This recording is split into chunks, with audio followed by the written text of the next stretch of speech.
Alright, I did have this video scheduled for today, but you'll probably will see this tomorrow, which will be Sunday, as right now it's Saturday, and it's almost 11 in about 11 minutes from now. But anyways, before I get on to the double review on the Strangers film, so I'm gonna pat myself on the back for having another productive week like last week when it comes to getting shit done on my to-do list on my planner. Although I think I might have just screwed myself over for Friday and today because I'm a little behind on editing some old videos. Which is thanks to me being distracted with a couple things. For example, playing video games, as I did want to edit videos yesterday, but I was kind of burnt out and I was in the mood to play some Resident Evil, as I had finished Biohazard recently and that took me like 2 nights to beat, which, damn! I'm surprised I beat the game that quick because it kind of took me 2 years to finish Village, because I technically started it back in December 2024, but that's thoughts I will save for when I cover a double review. Well, not movie review, double game review for Resident Evil 7 and 8. But also, I keep forgetting that tomorrow's the Super Bowl, which we're going to be getting tons of trailers, so I expect like a multi-trailer reaction, but for Super Bowl theme. But you want to know what sucks about tomorrow? Not only are we not getting a Super Bowl trailer for Spider-Man Brand New Day, we're not even getting a Super Bowl trailer for Avengers Doomsday, which, okay, maybe understandable for Doomsday, I suppose. The movie comes out in December, so we got time before we get an actual trailer, which will probably be in May. But for Spider-Man? Are you kidding me? So how long do we gotta wait until Sony finally releases the trailer for Spider-Man Brand New Day, which, alright, close enough. Welcome back to Spider-Man No Way Home hype train. But also, apparently there have been reports coming out that Super Bowl ads cost like $10 million, and therefore why Sony and Marvel have just decided like, yeah, no, we're gonna skip out for this year's Super Bowl. And one last thing, if you hear any noise in the background, that's my brother watching YouTube. Because clearly we have thin walls here. Like, I could literally hear the TV across the, well, not across, it's literally like, it's right here. Then again, the TV is mounted on that wall, and oh my god, I still haven't done a house tour on my dad's new place. Sound like it was from the door. Wait, what? Wait a minute, wait, what did you guys heard? Rylan, what did you heard exactly? No, hang on. Let me ask Rylan. Rylan, what is it you heard exactly? I just heard like bumping noise. Dude, That might have been me. I apologize. I was explaining about. I apologize. That was me. Don't worry. It's not like strangers outside and wearing masks and are asking if Tamara is home. What?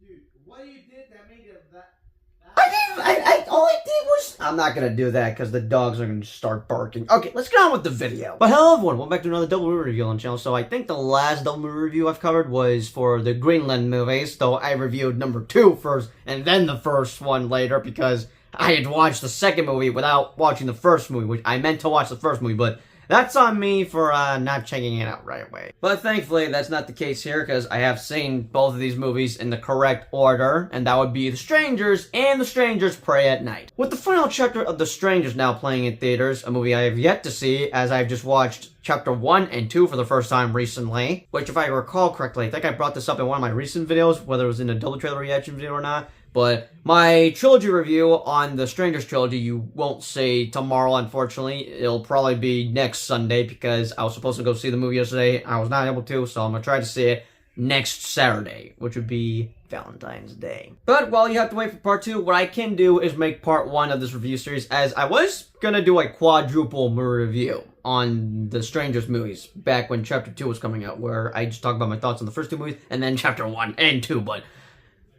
you know, I'll save my thoughts when I discuss about the Chapter 1, 2, and 3 once I check out Chapter 3 in theaters, but I'm mostly going to be discussing my thoughts on the first 2 movies that are totally not connected to the new trilogy by Lionsgate. But yeah, since Chapter 3 is out, I figured why not just do a review series on the movies. I'm not a longtime fan. I've only came across them from 3C Films, who's a big fan of the movies. And I have seen his double review on the first 2 films, as I watched this video back in 2024. And now I've seen those movies recently, as of this week. Thankfully, I didn't need to rent any of them, as the first one was free to watch on YouTube. Well, I had to find a full movie on YouTube with it having terrible quality, unfortunately. But hey, at least I didn't have to rent anything. Same could go for the other Stranger movies, as I had to use a 7-day free trial for Stars on YouTube, so I got to watch those for free. And thankfully I've canceled the subscription, so nothing has to pay up because I'm trying to save up some money. But yeah, before I discuss what I wrote on Letterboxd on both Strangers films, to give you a background history where I'm at, as I stated earlier, I didn't become aware of these movies until 3C Films was making updates about the new trilogy that Lionsgate was coming out with on The Strangers, where they tried to take the Fear Street route, as I had assumed that we'd be getting 3 movies of The Strangers in 2024, when that never came to fruition, unless that was never the plan, as we would have gotten Chapter 2 in the next year after Chapter 1, and then Chapter 3, 2026. I don't know. All I know is that these movies, specifically the new trilogy, have been hated by a lot of people, and basically are dog shit, from what I've heard. You'll know my thoughts once I discuss about all 3 movies once I have a chance to watch Chapter 3. The point I'm trying to get at is that I've only become aware of these movies from 3C Films. Which if you've not checked out 3C Films, I highly recommend you check out his YouTube channel. Now, I don't know what year I had became aware of the Strangers films, probably between 2023 and 24 maybe. Whenever Chris would bring up about an update on the upcoming trilogy in his Side Flick episodes. But yeah, around when Chapter 1 was coming out, I had watched his double review on the first 2 movies and basically had saw spoilers what was going to go down, so therefore, I knew what was going to happen whenever I was finally watching these movies. And now having to finally watch both of these movies, yeah, I'm gonna buy myself a shotgun. And probably booby trap my entire house if I ever decide to live alone, because I do not want to ever experience this shit in real life. Alright, now discussing my thoughts on the first movie. So, I can see how this is a bit of a slow film, as I looked at the scores on Rotten Tomatoes, and basically every single Strangers films are bashed by critics and audiences, especially the recent movies we've been getting the past 2 years now. But this movie is kind of a cult classic amongst fans, and it's considered to be one of the best horror movies out there. And I can understand how this would be a slow movie, or how nothing happens in this film, but I don't think I have any negatives or complaints I can make for The Strangers, other than that this was truly a terrifying movie to watch. But it was not for the jump scares.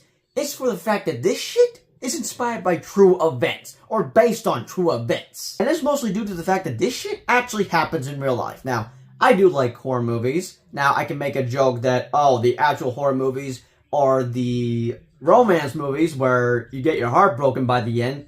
For example, The Notebook. Or what I had mentioned in my Greenland double review, that the true horror movies for me are the freaking natural disaster films, because that shit is also real life, and it's something I cannot handle watching. Now, there's a couple of horror movies I can handle here and there that I enjoy watching, but for this horror movie in particular, now thinking about it, yeah, no, this is actually terrifying for me to watch, knowing how realistic this is. Especially if you see a half-naked woman holding a knife in her hand with zip ties and locks or whatever that she's holding, just looking under mats or checking if the door's unlocked to see if they could go in and just do horrible things to innocent people, which you probably don't know what the hell I'm talking about. I saw a TikTok about this, and I thought it was absolutely terrifying, and it almost, the area almost looks similar to a specific area back home, and I'm now like, okay, I need to make sure I lock everything down. But if I'm able to find the TikTok, this is the TikTok I'm talking about.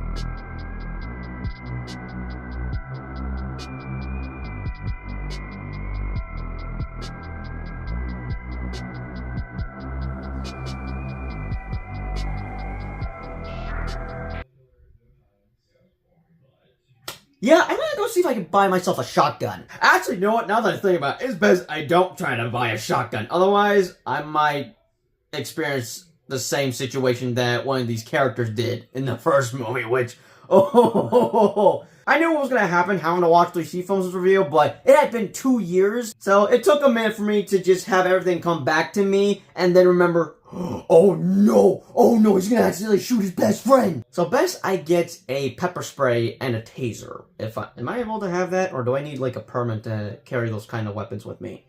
Well, they're not like weapons, right? But back to topic. The reason I find this terrifying to watch is mostly due to the fact that this shit actually happens in real life. So this being based on a true story or inspired by true events, either way, this kind of stuff where you have a home invasion is real. And that alone is terrifying for me. And I pray to God that I never have to experience something like this in real life. Now, I don't know what else to say about this movie other than that I thought it was terrifying knowing that this kind of stuff is real, but I liked our main leads as we opened the movie up with them going through a breakup. But what I liked about their relationship was how they weren't arguing or hitting each other, but rather are just in an awkward situation with each other. The boyfriend had proposed to his girlfriend, but she rejected him, so that puts the couple into an awkward situation. I overall liked how it played out, because it felt grounded and real to me, and immediately I'm caring for both of them in this movie. It just sucks knowing what happens to them at the very end, which, yeah, I'm probably gonna have to mention slight spoilers. So for the whole movie, we're watching this couple trying to survive the night by the strangers, only for them to be captured in the end and be killed by them. It sucks that both of them die at the very end of this movie, and I could just give it a low rating for that, but I thought it was solid, just don't think this was for me, honestly. So if I had to give it a rating, I'm between like a 7.5 or 8 out of 10 on this one.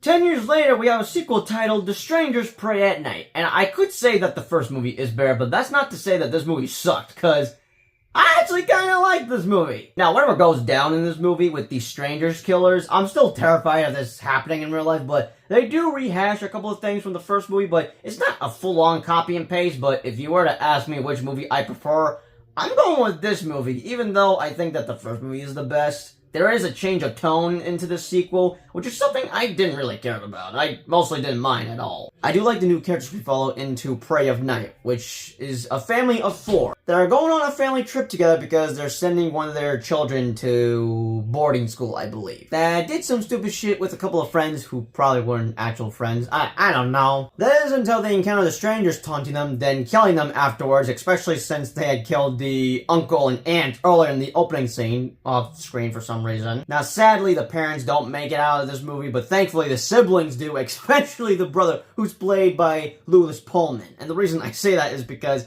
I don't like seeing a character or an actor that's playing a character, or a bit of both, honestly, just die on screen. But they do something different in this movie where we get to see the strangers die on screen when the brother kills one of them at a pool sequence, while the sister kills the other 2, but the pool sequence was definitely a highlight of the movie. Overall, I somewhat enjoyed this movie. I liked the ending better than the last movie's ending because it was a dark ending, but for this ending, yeah, it may look like the strangers have come back to finish the job, but I'd rather like to think that it's something in the sister's head, as she's now gonna have to deal with that trauma for the rest of her life. Now, if I were to give this a rating, it's mostly the same rating I gave for the first movie, which is between a 7.5 or an 8 out of 10.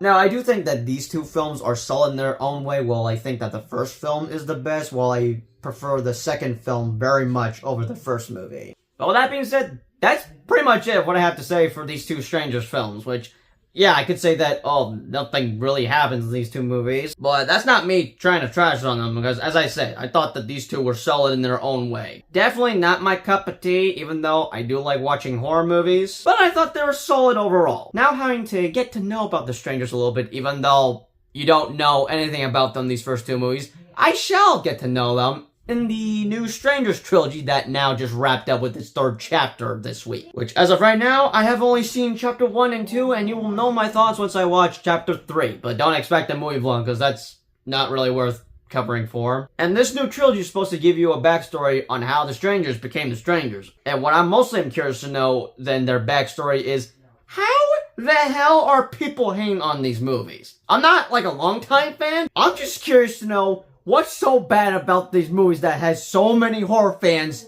hating them so much? Especially 3C Films, who was very excited to check these movies out, only to be disappointed. And I'm not surprised with his thoughts on Chapter 3, although I've not watched this review yet for Chapter 3, because that is containing spoilers, which I could just watch it and not give a rat's ass about spoilers, but if I cave in, I cave in on watching it. I'm just trying not to... Oh my lord. Could you not be playing that right now? I'm almost done filming!